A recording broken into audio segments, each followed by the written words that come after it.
देश सुरक्षित हातात आहे आणि दुसरीकडे तुम्ही असं म्हणतायत की सभागृहातल्या काँग्रेसच्या महिला तुम्हाला काय चावणार होत्या. आदरणीय पंतप्रधान स्वतःला विश्वगुरू म्हणून घेता आणि तुम्ही साधी प्रेस कॉन्फरन्स घेऊ नाही शकत. तुम्ही महिलांच्या आड त्या ठिकाणी लपण्याचा प्रयत्न करतायत. नरहरी झिरवाळांच्या ऑफिसमध्ये त्या ठिकाणी घडल्या. खरं बीजेपीचं हे षडयंत्र असू शकतं नरहरी झिरवाळांना त्या ठिकाणी बदनाम करण्याचं. त्यांनी जो प्रस्ताव टाकलेला आहे तो मला असं वाटतं त्याला काही वास्तविकते नाही आहे आणि या प्रकारचे निशिकांत दुबेसारख्या व्यक्तीचे प्रस्ताव जर मंजूर होत असतील तर मग हुकुमशाही आलेली आहे पूर्ण, हेच आपण म्हणावं लागेल. आणि एवढी काय भीती वाटते या लोकांना राहुल गांधींची? हे काय पहिल्याच वेळा नाही करत आहे. मागच्या वेळेला मागच्या पंचवार्षिकमध्ये पण त्यांचं सदस्यत्व रद्द करण्याचं, त्यांचं घर काढून घेण्याचं, ही अशी छोट्या छोट्या म्हणजे खालच्या दर्जाच्या कृती हे करतच राहतात. तुम्ही देशाला विकलेला आहे.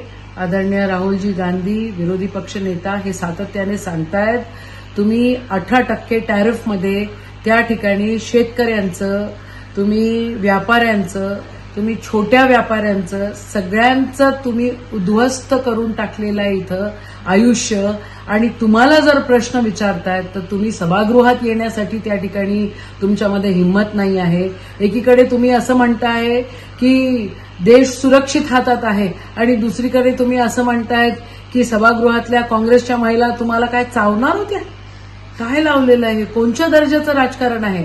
आदरणीय राहुल गांधी त्या ठिकाणी स्पष्ट बोलतायत की तुम्हाला कोणचं माझ्या विरुद्ध काय FIR दाखल करायचं आहे दाखल करा, अजून काय करायचं असेल करा, पण शेतकऱ्यांची बाजू, छोट्या व्यापाऱ्यांची बाजू, या देशाला विकण्याचं तुमचं षडयंत्र, याला विरोधी पक्ष साथ देऊ शकत नाही. आणि तुमचा ज्या काही गोष्टीमध्ये तिथं दादागिरी सुरू आहे ही नाही सांगू शकत. तुम्ही साधा प्रेस कॉन्फरन्स घेऊ नाही शकत. आदरणीय पंतप्रधान स्वतःला विश्वगुरू म्हणून घेता आणि तुम्ही साधी प्रेस कॉन्फरन्स घेऊ नाही शकत. तुम्ही महिलांच्या आड त्या ठिकाणी लपण्याचा प्रयत्न करतायत. खालच्या दर्जाचं राजकारण तुम्ही करतायत आणि तिथं विरोधी पक्ष नेता काही गोष्टी बोलतायत तर त्याचं उत्तर द्यायला तुम्ही येऊ शकत नाही.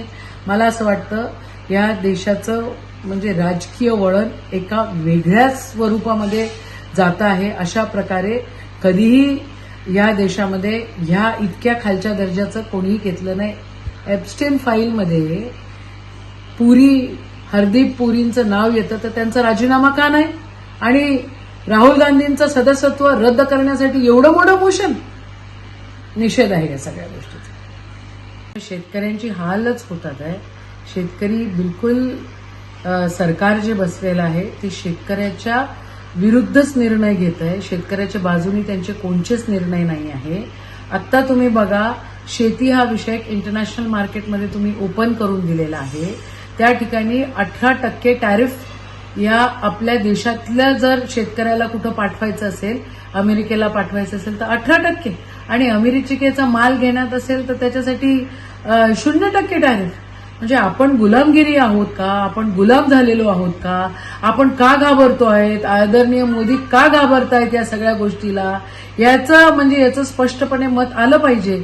शेतकऱ्यांचा हाल होतोय आणि सरकार शेतकऱ्यांच्या सोबत नाही आहे हे स्पष्ट आहे. त्यांच्या कार्यालयातील एका अधिकाऱ्यांकडे पैसे सापडले आहेत आणि त्याच्यावर कारवाई काय सांगा? मला काल रात्री मेसेज आला होता की अशा अँटी करप्शनवाल्यांनी तिथं धाड टाकली आणि कोणत्या तरी मंत्र्याच्या ऑफिसमध्ये त्या ठिकाणी सापडलं. आज सकाळी कळलं की ते नरहरी झिरवाळांच्या ऑफिसमध्ये त्या ठिकाणी घडल्या. खरं बीजेपीचं हे षडयंत्र असू शकतं नरहरी झिरवाळांना त्या ठिकाणी बदनाम करण्याचं. पण त्याच्या पलीकडे माझं ठाम मत असं आहे की आता मंत्रालयामध्ये ह्याच गोष्टी सुरू आहे आणि कोणत्याही मंत्रालयामध्ये तुम्ही जा, कोणाच्याही ऑफिसमध्ये जा, टक्केवारीचा हिशोब तिथे आहे. आणि आता तो लोकांसोबत त्याचं उघड झालेलं आहे. तर प्रत्येक मंत्र्याच्या ऑफिसमध्ये या गोष्टी मोठ्या प्रमाणामध्ये महाराष्ट्रामध्ये सुरू आहे. टक्केवारीचं सरकार त्या ठिकाणी बसलेलं आहे असंच मी म्हणेन.